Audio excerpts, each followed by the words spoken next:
why can't I get my assets out?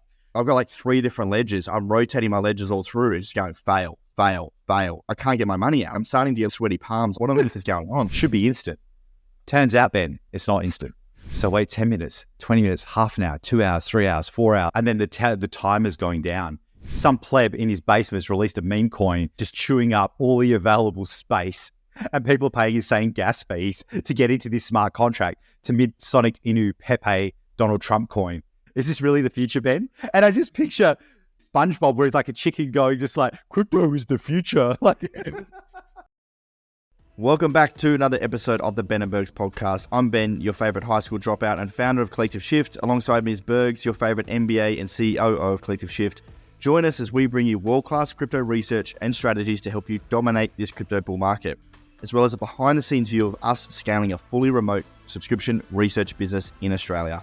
And this episode, Bergs, I'm really looking forward to because you and I have both been degenning probably a little bit too much over the last few weeks, and it came to a realization that we've had for a long time, but was really solidified that crypto products and the user experience of crypto is absolutely horrendous. It is shitful at best. And you and I live in this space. I mean, I've been full-time in crypto now for 7 years, and it is just appalling how bad and how difficult it actually is to get in and utilize crypto products. Now, how this came about was we were airdrop farming as we, as us degens do. We were, looking at a new airdrop that we're trying to farm on the Eigenlayer. I get up early. Bergs had sort of been trying to get some ETH to get it sorted. He's in WA, so he was 3 hours earlier. I get up, try and do it, and I'm going to walk through the process later because it was horrendous, and I finally got it done. Then I tweeted about it, and I'm like, right, GM, Eigenlayer, if you know, get involved. And then Bergs wakes up, and I think the FOMO kicked in. Bergs is like, shit, I need to get on this. Bergs, talk us through the disaster that was trying to get it done on your end. Because mate, let me frame this up. So I'm not 3 hours ahead of you. I'm 3 hours behind you, mate. 3 hours something. This is why I get all those messages at bloody 2 a.m, mate. It's all making sense now. Yeah. So Matt, one of our absolute legends, head of research at Collective Shift, he puts up a post and he's like, these are the 3 moonshots. Because we've been talking about it internally. We've got our portfolios sorted. We've got our strategies done. But there's opportunity. There's some moonshots there. Need to be made. Yeah. And then, so actually, no, sorry. This was before the moonshots post. This was the airdrop farming post. Yeah, it's airdrop, yeah. So quite a few in the team have got this Solana airdrop, right? They got Jitto and they ended up getting 30K USD, 15K USD, a decent amount of money. Quite a few of us missed out. We're not into Solana airdrop farming. We don't do all that stuff. But then Matt posts and he goes, hey, here's a super easy one for you. All you need to do is go over to this website, press a button, it'll give you something, and then restake the something. Done. So I wake up and I see Ben's Twitter post and he's like, oh, I've literally just done this at the airport. I'm like, oh no. And it's the last day that I could do it to get all of the bonuses.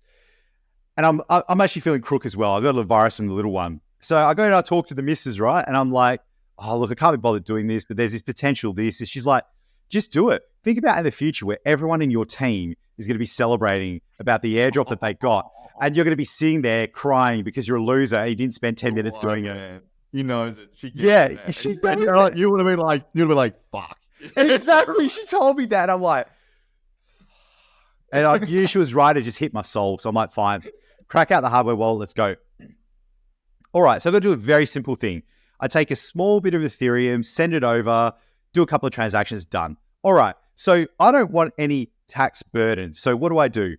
I take a little bit of money from my bank and I send it across to my exchange via Osco. Should be instant. Turns out, Ben, it's not instant.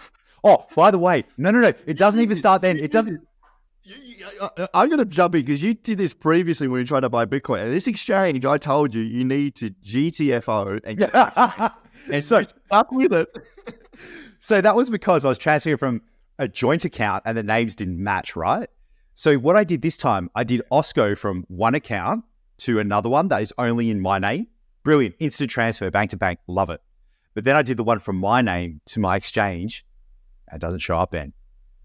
So wait 10 minutes, 20 minutes, half an hour, 2 hours, 3 hours, 4 hours. And then the timer's going down. You have 2 hours left, 1 hour left. Oh no, I got to get in. Okay. So the money doesn't come across. And I'm like, look, it'll show up at some point in time. I'll just use my old ETH that I had in a wallet. So I get that ETH, and look, I'm very, I like my digital hygiene. I like my security. So I didn't use it from that specific wallet. I transferred it to another address. So a clean address because I'm interacting with the contract. Brilliant. That happened on chain, cost me like $5. Great. Transfer my money across. All right. So that part's done. And I tried to like interact with, that was done from my hardware wallet, right? With the software. First of all, had to update the software of the hardware wallet, then had to update the firmware of the hardware wallet, and then it went across. Okay, great, done. Then I try to connect to the site. Connect it, put the money in, great, everything's open, using MetaMask, and then I have to sign with my hardware wallet. Can't connect. I'm like, what are you talking about? I literally just use this. So you connect your ledger to your MetaMask? Is that how you did it? Yeah, and then you know how you go to the screen where you have to approve it? Right? And it's like, no, it doesn't work. And I'm like Googling it, and I'm like, it's literally saying it can find it. And I click, yes, it's found it, but then it won't go to export my public key. And I'm like, why? So I start Googling it, all these people having problems. There's all these Reddit threads and like all this like Stack Overflow and everything. Eventually get around to, I need to install a bridge. So I've installed the bridge, restarted my PC, and it's working. So it finally connects, and I go through and I press send on the transaction. Gas fees are like $30, $40 USD. Great. Send it through, and my PC just dies. It just freezes. And I'm like, what the hell? I'm like, what do I do? Like, my keyboard and mouse are on, and my hardware wallet's still displaying, but my computer's frozen, and my computer just restarts. And I was like, oh my God, what is going on? So I go back in. And then those thoughts, about those anxious thoughts, oh my God, I've signed my life away. Oh, I'm in a scam. Oh, I've got no money. It's taken everything. Fuck. Oh, mate. So then I go back in and I check in the wallet, and it just says pending. And I'm like, okay, it's a stuck transaction. You know, it obviously hasn't gone through. So I go and check on the Block Explorer, and it's gone through. And I'm like, what? So it's successful on the blockchain, which is the source of truth. Reconnect my wallet to the...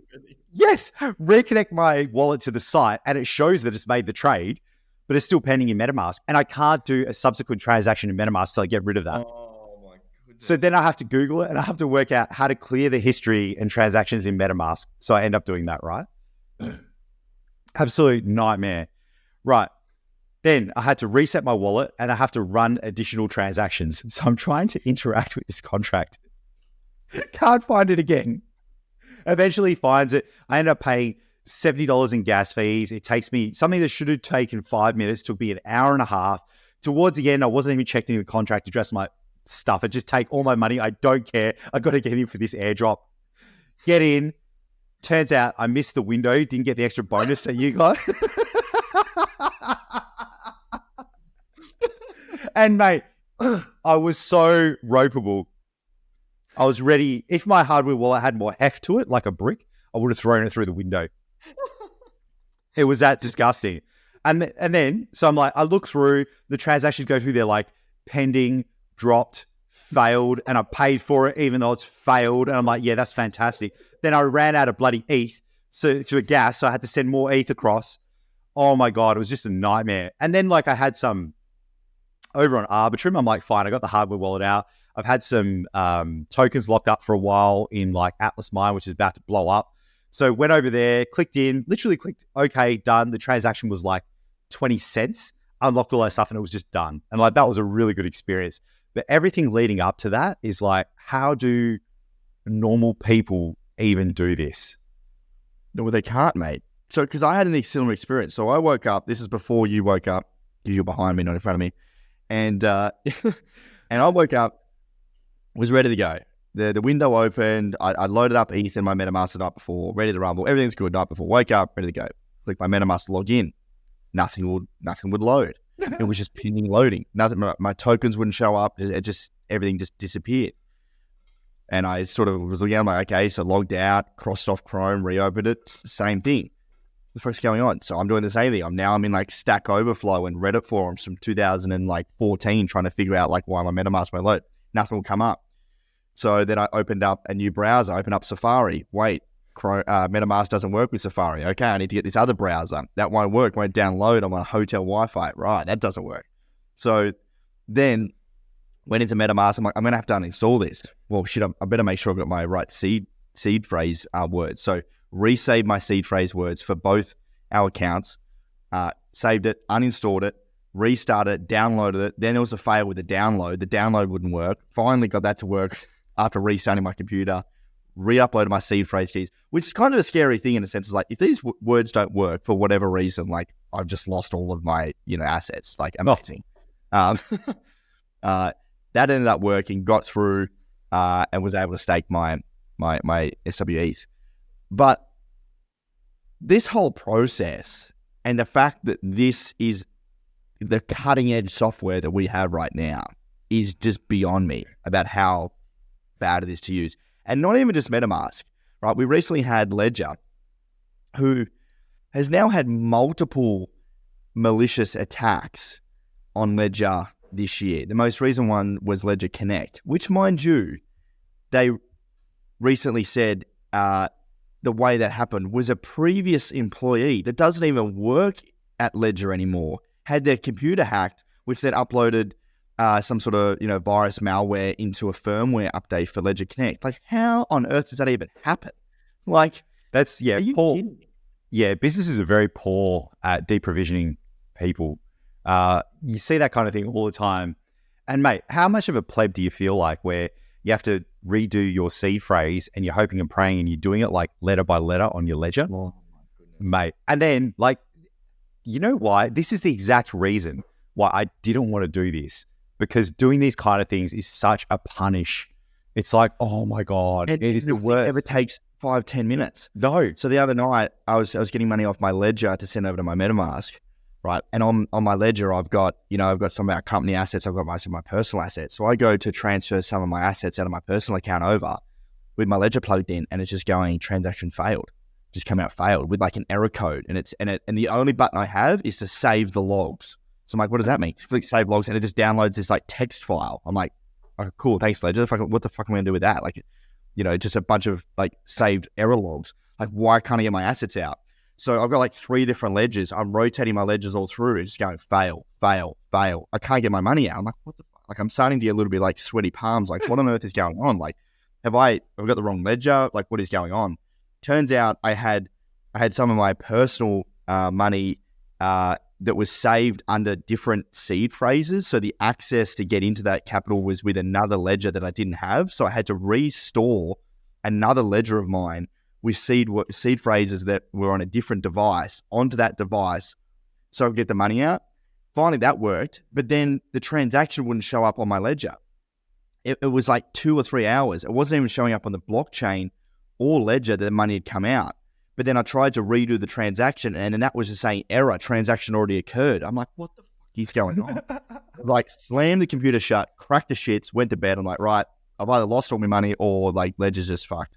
Woke up in the morning and the money just arrived on my MetaMask. So I'm like, this whole thing is just a joke. Like, mate, it is. And you go to do a transaction and gas fees like $5. Great, amazing. You go to press OK on the transaction, hasn't gone through. Why? There's no confirmations. You go there, chance of success, 70%. Why? Oh, some pleb in his basement has released a meme coin that's just chewing up all the available space, and people are paying insane gas fees to get into this smart contract to mid Sonic Inu Pepe Donald Trump coin. You're like, oh my God, is this really what the world we live in? Is this really the future, Ben? And I just picture, I picture SpongeBob where he's like a chicken going just like, crypto is the future. Like, even at this event I went to last night, we're in there and everyone just like, I've got guys next to me while the presentation was on, like loading up like Bonk bot on leverage to try and get their Bonk tokens. Oh my God. It was the most degenerate thing. Jesus Christ. I'm like, we are in the future. Like, this is what, none of this shit has any fundamental value, and this is the world we live in. Now, the silver lining here, and the reason why we do this, is a thing called an accessibility discount. Oh. Mate, isn't it so true? Do you want to talk us through this? I'm just going to say it once more so that listeners at the back can listen to this. Accessibility discount. This is a word that our head of research, Matt, came up with the other night. When he said it, wow, did I get excited. Never heard of this terminology before, but it encompasses crypto in its current form. Accessibility discounts means that you get access to these tokens, to these projects, to this industry at a discount because of how hard it is to get access to. For 99% of people, they have no idea what we're talking about. And even the people that are in crypto struggle to get into some of these assets. So this is the reason why we're so bullish on the space, because of the timing. We're able to front run so many of the bigger guys, so many of the bankers, so many of the institutions, because this stuff is not easily accessible for big money. It's not accessible for everyday people. You have to live in this space and really, truly understand it and have a trusted community and leaders and educators around you to even know what on earth you're doing. Otherwise, you're going to lose everything, or you're going to get scammed, or something bad will happen. And that's why most people just look at it and just run away. That's exactly right. And an analogy is in real estate, right? You see a house on a block. Anyone can buy that, hold it, and then sell it. But if you're able to renovate it or subdivide it, or, see a really strange block and put an amazing house on there because you've got the skills, you'll be paid a premium. We are doing these crazy things and we will be paid a premium. Even just simple things like buying Bitcoin and Ethereum. Even though you can go onto an exchange and do that, the majority of people don't, because it's confusing. They don't understand it. Rich people can't get in, which is why they need ETFs for the way that they buy and compliance that they require. You will be paid significant dividends because of this accessibility discount. Yeah, spot on, mate. And who knows how long it's going to take until a lot of this stuff's fixed. So until then, we've got a long way to go in terms of being able to actually onboard users into this space, and a long way to go before we really get new huge inflows. But this is this sort of stuff, you start to see why the ETFs are important, because no one in their right mind will be trying to do what we do with large amounts of money that don't have a tech or crypto background. Then that's why the ETFs are so important, because that's a vehicle that people can get access really easily. That's right. And if you and I, who work in crypto, think it's a punish and have heart attacks when we're doing it, even though we know we're doing the right thing, that tells you something about where the space is and how much opportunity is there. Yeah, I agree.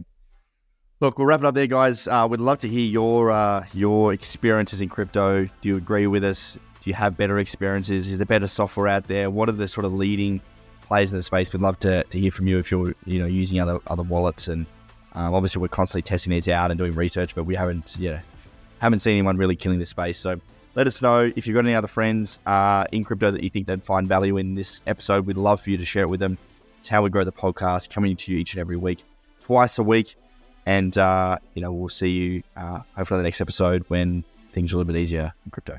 Absolutely. Thanks, champions.